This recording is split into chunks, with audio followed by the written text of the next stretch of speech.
Remember that commercial for Reese's? Like, the original one. Well, long story short, these two numbskulls are walking down the street, one has peanut butter, one has chocolate, and basically they bump into each other and mix the two, thus creating the Reese's.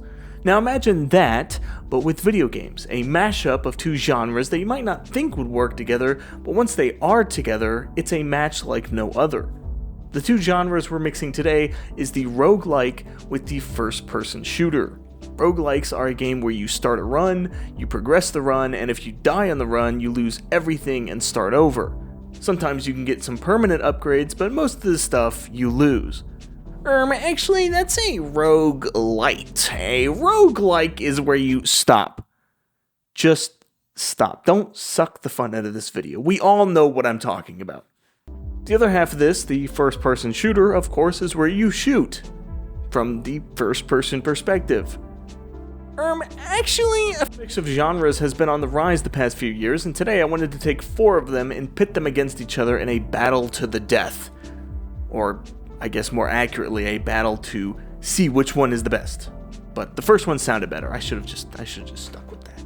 I played all of these recently, so let's just go in the order in which I played them.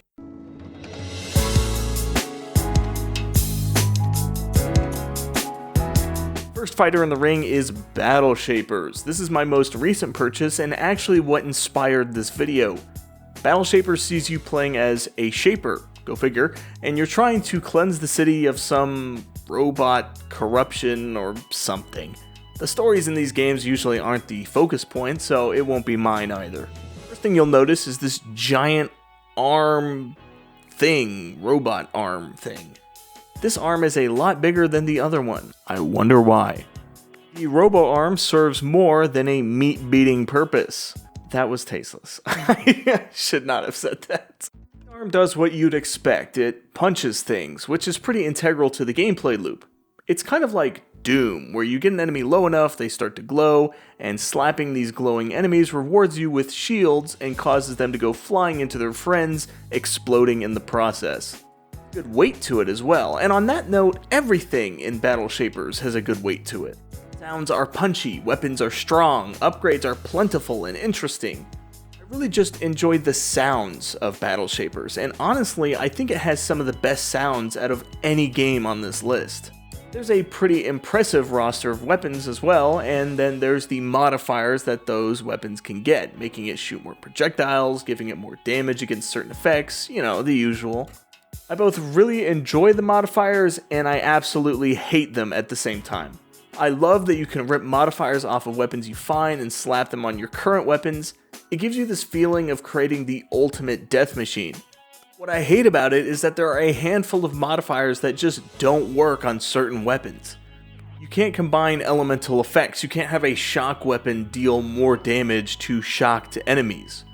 It's just really odd that they've decided to remove functionality from certain mods on certain weapons, and I think it detracts from the experience more than it adds to the balance. As far as upgrades go, it's kind of a mix between a lot of different roguelikes. You can collect this pink currency, which you can use to spend on unlocking new weapons and abilities, and boosting your health and shields. It's a tried and true system, and it's pretty much in every game on this list, so get used to hearing me say currency and upgrades. To get this currency and other boosts, you'll need to invade towers, which are governed by bosses. There are 3, and the order in which you do them actually does matter, as each time you clear one, the others will get more difficult. So if you find a boss to be a particular pain, you can tackle that one first, as it'll be the easiest. If you clear the bosses, you get the module upgrade things, which you can use back at the hideout to both equip in your primary and secondary slots. The secondary slot dictates what sort of boost you'll get during a run, so if you really like Fury stacks, you can lean into that. If you prefer Surge stacks, you can go with a different module in your secondary slot to lean into that. It gives a decent amount of control over what you can shoot for while maintaining that random nature and excitement from finding really good power-ups. Primary slot, however, allows you to slot a module in, which then changes your class, basically. It gives you a suite of different abilities and different mechanics to play around with. This gives you the different playstyles to try out and gives more replay value, but there's also a darker side to this. Battleship Shapers isn't perfect, I mean what is really, and the primary module is the first indication of that. So each boss has a module, we've established that. Their module is themed around what the bosses are like. So the assassin guy gives you a claw and is all about dashing around. The bird guy though is just straight up the best. Yeah, unfortunately Battle Shapers isn't the most balanced game. The bird module by far is the best, in part because it gives you a double jump which you can upgrade to a triple jump, and also because the melee is ranged, which means that you can execute enemies and in turn get shielding from afar. It also makes dodging much easier with the double and triple jump, and it makes the risk reward of punching enemies a reward by removing the need to be anywhere near the action. So it's not perfect, but is it fun? Yes, and it's actually the only early access title in this showdown, so it could get better. I'm not going to knock any points for it being in early access, but it's also not getting a pass. I'm comparing these titles as they are right now. Battle Shapers can hold its own against the big boys even with it being in early access, but we still need to look at the other titles before a ranking can be placed.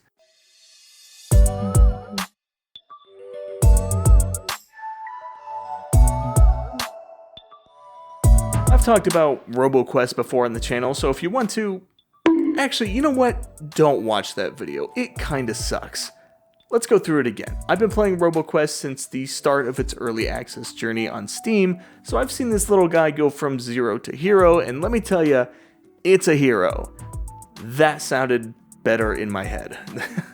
Robo Quest has been finished for a bit now, but it recently got another update. I didn't even realize until playing it for this video, and I'm not sure how much it added, but in my runs I did for this, I was bumping into all sorts of new stuff, which is common for Robo Quest. There's just a lot here. A lot of secrets, a lot of upgrades, a lot of weapons, a lot of modifiers, a lot. Unlike Battle Shapers, you can combine any mods on any weapons. If you add shock damage to a flamethrower, it will deal shock damage and fire damage. If you add ricochet to a weapon that already ricochets, it'll ricochet more. You know what I'm trying to say. That's really what I like the most about Robo Quest. It's just the options the game gives you. Doing the same thing over and over, exploding robots, but the ways in which you can do it gives you a lot of options, and the game isn't afraid of you being too powerful. It feels like each time they update this game, they're taking the weaker weapons and bringing them up, rather than taking the fan favorites and bringing them down. There's also permanent upgrades that you can buy with currency from runs, of course. These are fun upgrades. A lot of them give you more weapon choices in runs or extra modifiers to weapons. Some will add various vendors that let you customize your weapons to your liking. It's a really good upgrade tree, and a lot of these boosts aren't just extra health, they're things that give you more control over what you get and how much of it you get. Then of course the classes, they are all unique, they all have their own passives, melees, primary abilities, as well as their own perks you can get when you level up. Some perks are shared between classes, but most are unique to each character. And again, just like the base camp upgrades, these aren't just more damage. I mean, yeah, there are more damage perks, and I like more damage, but a lot of these perks change the way your abilities work, or give all of your weapons some element, or add an extra effect to an element. It's a blast. There's no way around it. It's hard to find things to complain about in Robo Quest. You know what? Let's just move on. Let's go to the next game, huh?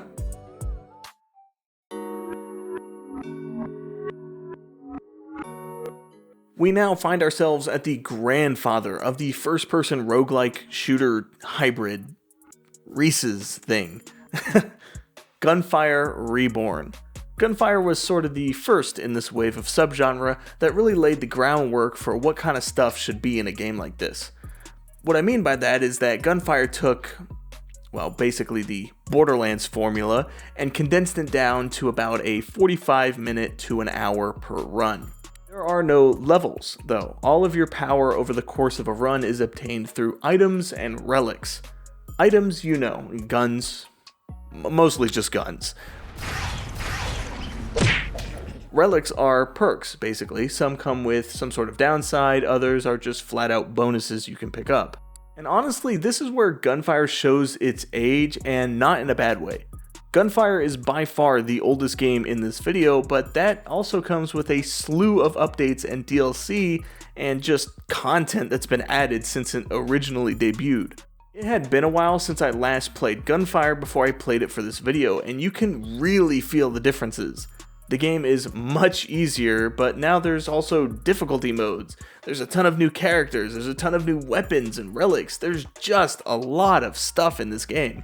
There's an entirely separate game mode you can play. I haven't even played it really, it's kind of like a wave-based mode. I mean, it's really different than the base game where you just kind of go from level to level.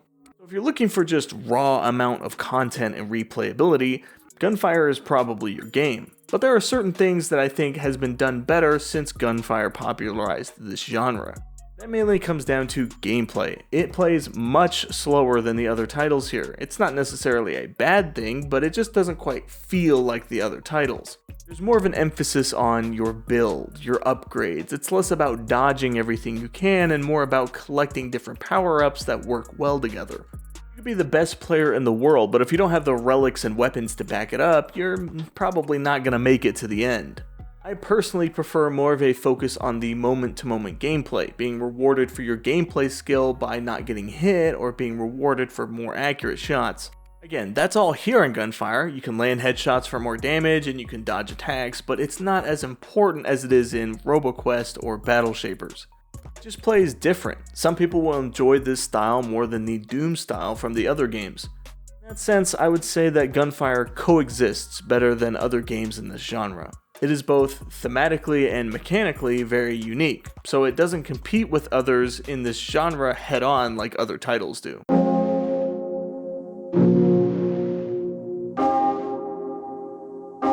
Last but not, well, I guess it could be last, I haven't actually ranked any of these yet. Anyway, last up is Deadlink. This is another one I picked up pretty quick once it hit early access, and now it's blossomed into its fully fledged 1.0 release. Or actually 1.2, I guess there's been some updates. My other early access adoptions, it's been a while since I've actually played Deadlink, so I gave it the old download and played it to see what was new and how it stacks up to its competition. Like the other games, Deadlink has a theme, which in this case is cyberpunk. Unsurprisingly, it was in a better state than when that other cyberpunk game released. Ugh. It's pretty standard here. You've got your classes with your upgrades, only here the classes and weapons are tied together. So if you pick the soldier class, you'll always have the shotgun and the rocket launcher.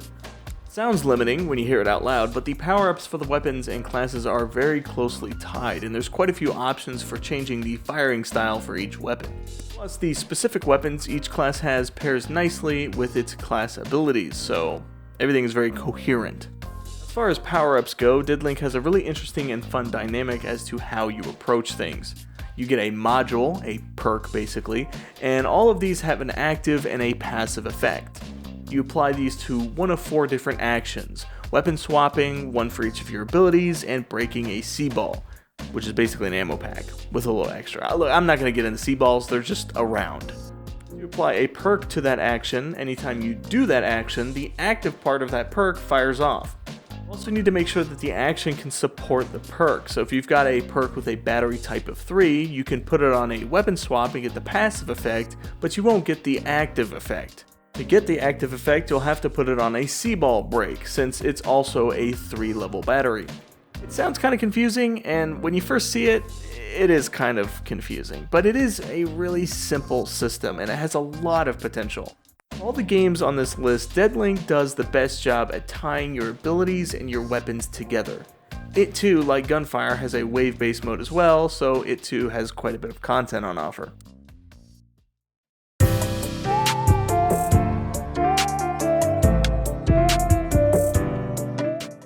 Now before I actually rank these, I do want to say that they're all totally worth your time and money. They all have their own unique quirks and mechanics that separate themselves from each other, and they all play a little bit differently.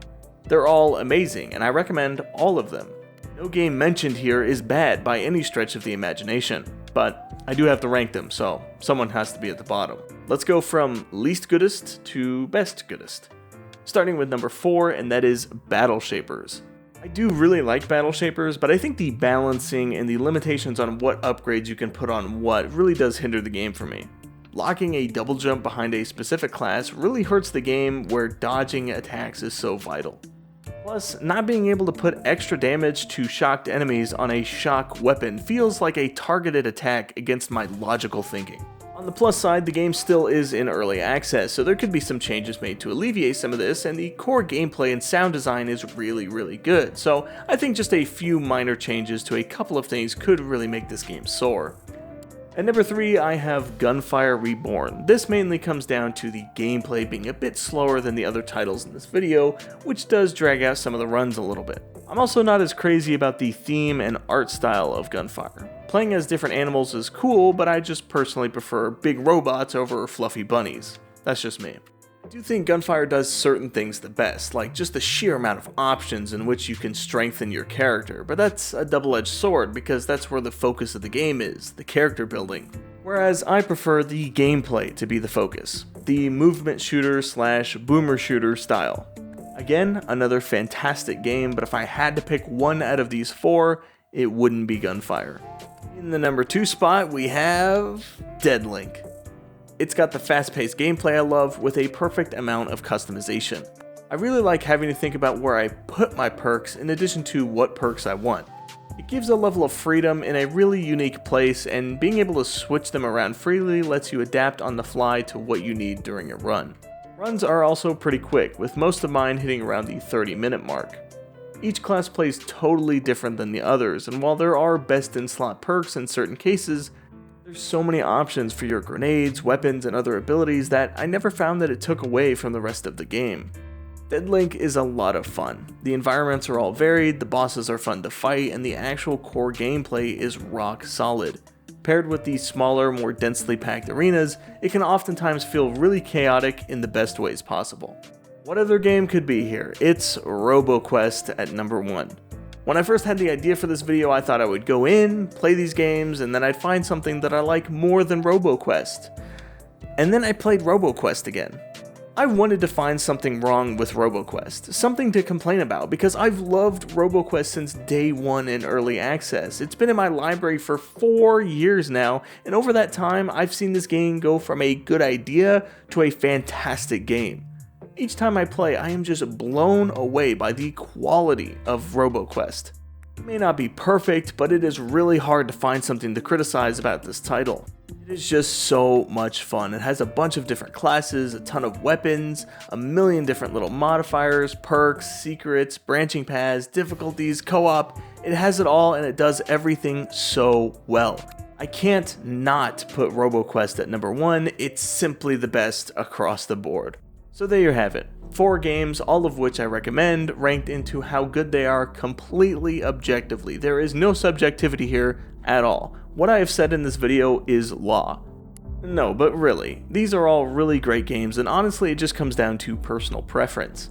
That being said, let's talk about these games down in the comments. Which ones have you played, and which one is your favorite? Let me know down below. Until next time.